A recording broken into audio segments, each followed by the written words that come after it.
We're going to be talking about four labor unions that are there as well: the National Grange, the Farmers Alliance, the Knights of Labor, and the American Federation of Labor. So the first one that we are going to be talking about is the National Grange. We're going to look at who the members were, what were their grievances, their complaints and demands, and then some of the accomplishments. So the National Grange formed in 1867. For the most part, they were farmers. That's mainly the main thing they need to know. Most of them were farmers. So they were complaining because the railroads were charging them high prices to ship their products and high prices to store their products so that when it's time to sell them. They were also calling for an 8-hour workday and for the government to regulate railroads and corporations, because unregulated railroads and corporations were able to charge whatever money they wanted to the farmers. And so the farmers felt that they were at the mercy of these major corporations as well. They wanted more money in circulation. In other words, Congress to print more money, so that more money means people are able to buy their products a little bit more.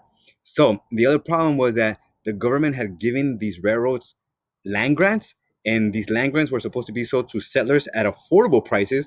But now the railroads, after they completed the railroads, they have all this extra land, and what they do is they actually sell their land to other businesses for high prices. So railroads are making money out of land that was given to them.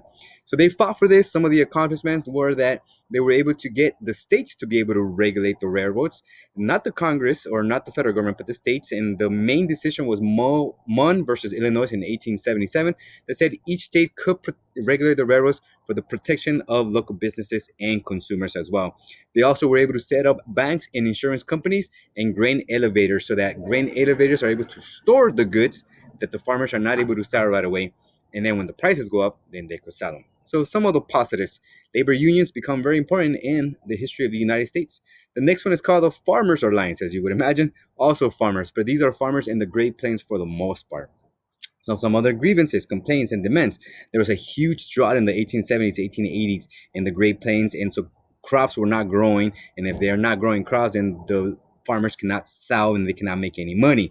Not only that, because now there is a global market, meaning farmers in the United States are competing with farmers in Mexico, farmers in Europe, then the prices of their goods begin to drop. So cotton and wheat, the prices begin to drop. So what they were asking for was for the government to store these grains and then to sell them later at a future date where the prices went up, or to sell them at the international market. Some of the accomplishments: they were able to get a new political party involved as well. It's called the Populist Party.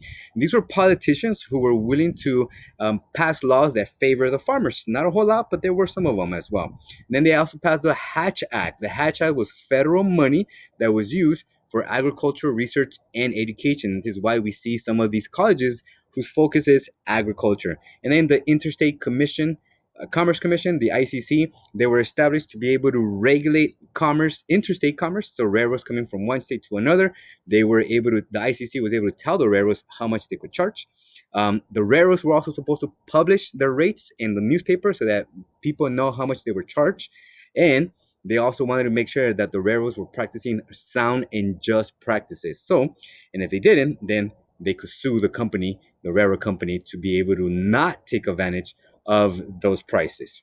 So let's talk about those two labor unions, and then we'll discuss the other two a little bit later.